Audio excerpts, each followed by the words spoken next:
네, 이른바 검수완박 법안 가운데 하나인 검찰청법이 국회를 통과하자 검찰은 역사상 큰 오점으로 남을 거라며 강한 유감을 나타냈습니다. 남은 관문인 대통령과 국회의장의 심사숙고를 거듭 촉구하며 대통령의 제의 요구를 공식 건의할지도 검토하고 있습니다. 취재기자 연결해서 자세한 내용 알아보겠습니다. 손여정 기자. 네, 대검찰청입니다. 네, 어제 검찰청법 개정안 국회 본회의에서 가결이 됐는데 검찰 반응은 어땠나요?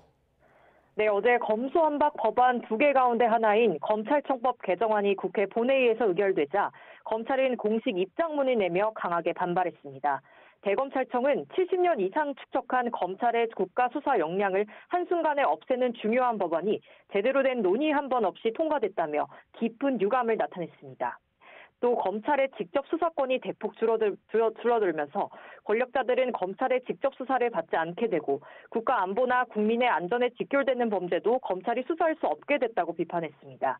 이어 대통령과 국회의장이 심사숙고하여 합리적인 결정을 내려달라고 요청했습니다. 전국 최대 검찰청인 서울중앙지검도 곧이어 입장문을 냈는데요. 검찰청법 개정안 통과는 역사상 가장 큰 오점이라며 마찬가지로 강한 유감을 표했습니다. 또 국회가 국민의 뜻을 저버리고 민주적 절차를 무시한 채 70년 동안 이어온 형사사법의 한 축을 무너뜨렸다고 날선 비판을 드러냈습니다. 마지막으로 위헌적 법률안이 공포되지 않기를 간절히 바란다고 거듭 호소했습니다.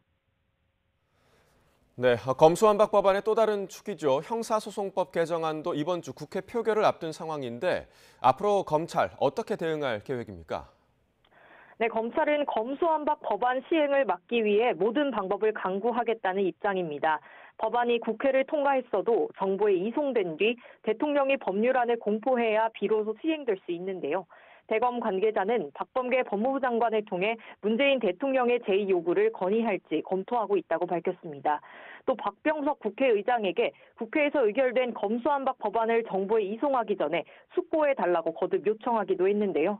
하지만 그동안 검수완박 입법에 대해 검찰과 온도 차이를 보였던 박범계 법무부 장관이 검찰의 건의를 문 대통령에게 전달할지는 확실치 않습니다. 앞서 검찰은 전담팀을 구성해 헌법재판소에 권한쟁의 심판 청구와 함께 효력정지 가처분 신청을 내는 방안도 검토하고 있습니다. 줄곧 검수완박 입법의 위헌성을 주장해온 검찰이 헌재의 판단을 받아보겠다는 건데 검찰이 과연 권한쟁의 심판 청구 자격이 있는 헌법상 국가기관인지도 해석이 분분합니다. 검찰은 헌법에 규정된 영장 청구권을 근거로 청구 자격이 있다고 해석하는 만큼 법리 검토를 거쳐 헌재의 국회 의결의 부당성을 주장할 것으로 보입니다. 지금까지 대검찰청에서 YTN 손효정입니다.